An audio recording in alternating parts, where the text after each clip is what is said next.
Good morning all, welcome back to Sew Granny Sew and part 2 of our Baking Gnomes quilt that we're making for donation. Before we get started today, I wanted to mention a few things.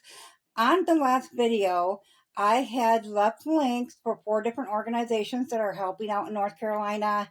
Very trustworthy, boots on the ground, doing what they need to do to give a little bit of normalcy back to the people who were residing in the area. I did forget to mention one, and a lady did mention that in the comments below, reminded me about that organization. So thank you very much for that reminder.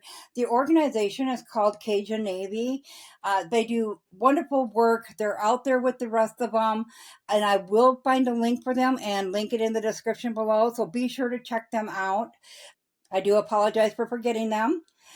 Another thing I wanted to mention was I watched this video just the other day saying a gal put out saying what not to donate with quilts.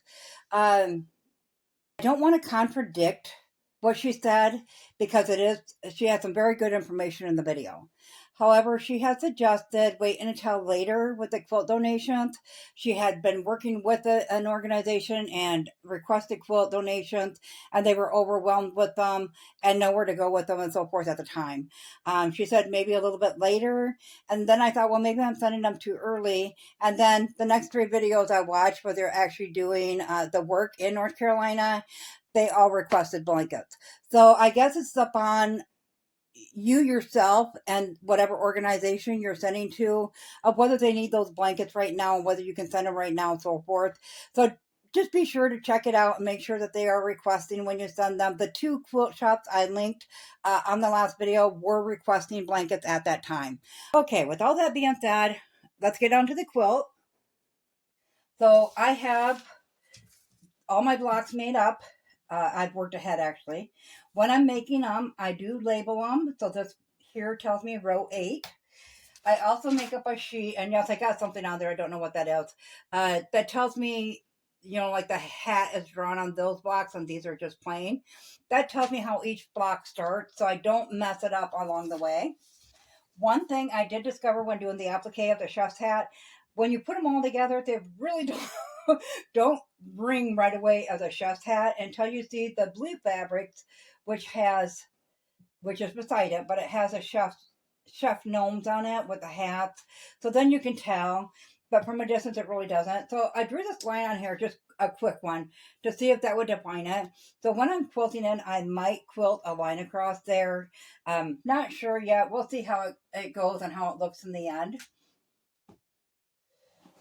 So what we're going to start off with is putting our rows together. So that would be block 1 and block 2. I picked an item in each block to know which way to make them. Though they're all tossed fabrics, then I know that, this apron isn't going to be this way, and on the block above it, well, it'd be over here. It's pointed a different way. So I just went with the yellow aprons on that and the actual yellow gnomes on the dark blue blocks. So, and make sure that the top of each is the top of the quilt. That's all I did. You don't have to. OCD tells me to do that. So we're just going to line up those 2 edges, and you can clip it, pin it, whatever you'd like. The applique was the hardest part. So everything from here is a real simple block quilt. So we're just going to take a sewing machine, sew a 1/4 inch seam all the way along that.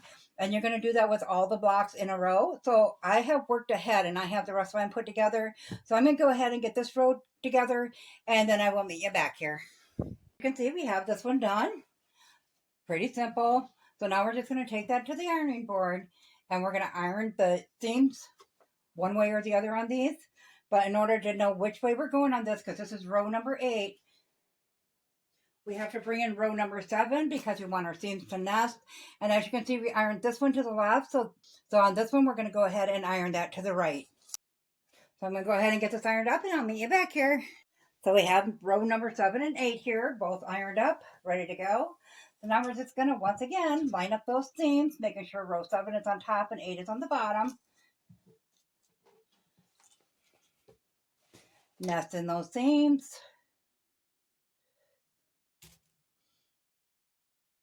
You want to make sure the top of your fabric edge is lined up as well.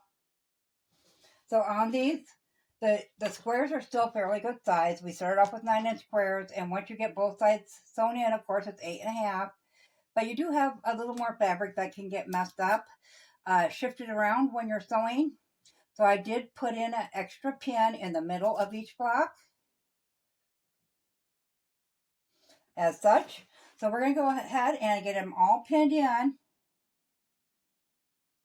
Once we get them all pinned in, we're going to take it to the sewing machine and sew a 1/4-inch seam all the way along there. And all I'm doing to iron that seam is iron them towards the top. So it's always ironed towards the lesser of the numbers. Row 7, row 8 will be ironed towards 7. So I'm going to go ahead and get this one completed up to that point, and then I'll bring you back here.